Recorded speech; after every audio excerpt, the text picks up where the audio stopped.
अस्सलाम वालेकुम। मेरा नाम राव इरफान राजा है। जैसा कि आप सब लोग जानते हैं कि 15 जनवरी 2023 को पूरे सिंध में बलदियाती इंतखाबात हुए हैं और इन इंतखाबात के नताइज का सिलसिला आना जारी है। तो हम सबसे पहले कराची की बात करते हैं कि कराची में क्या सूरत हाल है, कराची के नताइज में कौन सबसे पहले है। तो कराची की 246 यूनियन काउंसिल में से 87 यूनियन काउंसिल के नताइज के मुताबिक पीपल्स पार्टी 46 नशिस्तों के साथ सरे फहरिस्त है, जबकि जमात इस्लामी की 27 और तहरीक इंसाफ 13 नशिस्तें अब तक जीत चुकी है। इसी तरह हम अगर हैदराबाद की बात करें तो हैदराबाद में पीपल्स पार्टी का राज है। पीपल्स पार्टी 787 नशिस्तों के साथ सबसे आगे। 76 आज़ाद उम्मीदवार वहाँ से कामयाबी हुए हैं। तहरीक इंसाफ के 101, जमात इस्लामी की 85, जबकि जीडीए के 11, सिंध यूनाइटेड पार्टी के 8 और जमीयत उलमा इस्लाम फे के 6 उम्मीदवार अब तक हैदराबाद से कामयाब हो चुके हैं। जबकि अंदरूनी सिंध की बात की जाए तो अंदरूनी सिंध से पीपल्स पार्टी ने सबका सफाया कर दिया और पीपल्स पार्टी पूरे सिंध से जीत चुकी है। पीपल्स पार्टी को जो मुश्किलात का सामना करना था वो कराची और हैदराबाद में था, मगर पीपल्स पार्टी वहाँ से भी अब तक की रिपोर्ट के मुताबिक, अब तक के नताइज के मुताबिक पीपल्स पार्टी अब तक सरे फहरिस्त है। बहरहाल पीपल्स पार्टी के जो कराची के नताइज का ऐलान हुआ है उसमें से अब तक 246 में सिर्फ 87 का ऐलान हुआ है। चीफ इलेक्शन कमिश्नर सिंध उन्होंने कहा कि ये शीटें वगैरह कंप्यूटर एक्सेल पे बन रही हैं, इस वजह से कुछ ताख़ीर हो रही है। अलबत्ता शाम तक 16 जनवरी की शाम तक ये नताइज का मुकम्मल तौर पर ऐलान हो जाएगा। पीपल्स पार्टी इस वक्त हैदराबाद का मेयर बनाने की पोजीशन में तो पहुंच चुकी है। अलबत्ता कराची का मेयर किसका बनता है ये अब तक वाज़ेह नहीं है।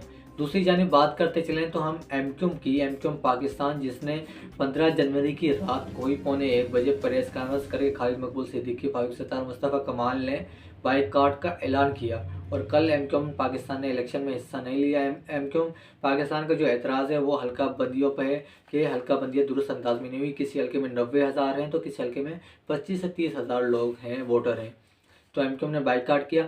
एमक्यूम लंदन जो अल्ताफ़ हुसैन है उसका भी एक फैक्टर है।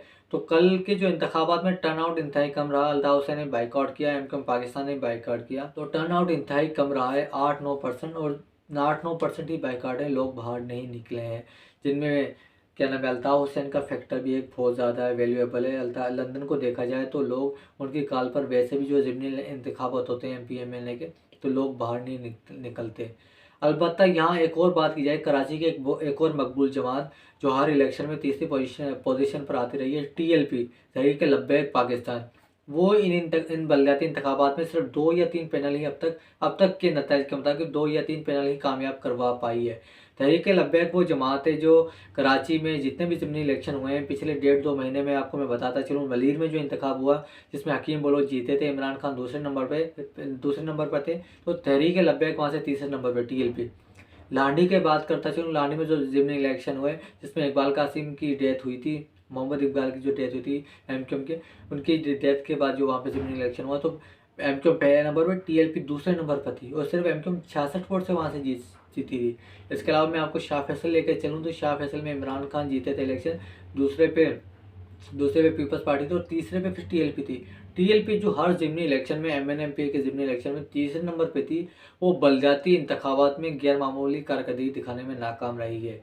अलबत्ता इन इंतखाबात में टर्नआउट इंतहाई कम रहा है और एमक्यूम लंदन का फैक्टर भी काफ़ी वैल्यूएबल है। एमक्यूम पाकिस्तान के लोग भी बाहर नहीं निकले, आवाम बाहर नहीं निकली, तो ऐसे में जमात इस्लामी ने पीपल्स पार्टी के ऊपर धांधली का इल्ज़ाम लगाया। फिर जमात इस्लामी कह रही कि वो कराची में लीड कर रही है, अब जबकि अब के नताइज के मुताबिक पीपल्स पार्टी लीड कर रही है, पर जमात इस्लामी ने कहा कि वो पोजीशन मेयर बनाने की पोजीशन में है।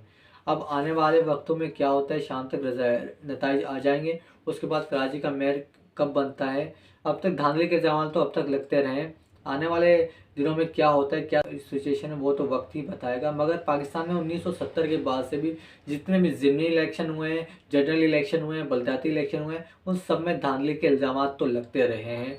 कोई भी अपनी शिकस्त तस्लीम करने को तैयार नहीं होता पाकिस्तान में। इंडिया में आप देखा जाए इस हवाले से, तो इंडिया में राहुल गांधी हारते हैं तो खुशी से ट्विटर पर आते हैं, प्रेस कॉन्फ्रेंस करते हैं, तो नताइज को तस्लीम कर लेते हैं, पर मगर पाकिस्तान में ऐसा होता नज़र नहीं आ रहा है। इस दफ़ा भी धांधली का रोना रोया जा रहा है, इस दफ़ा भी धरने और धमकियाँ देने की बातें की जा रही है। अलबत्ता गड़बड़ हो रही होगी पाकिस्तान में, ऐसा नहीं है कि धांधली नहीं होती, धांधली होती भी है। बहरहाल अब देखना यह है कि अब कराची का अगला मेयर कौन बनता है और किसके हाथ में कितने वसाइल आते हैं।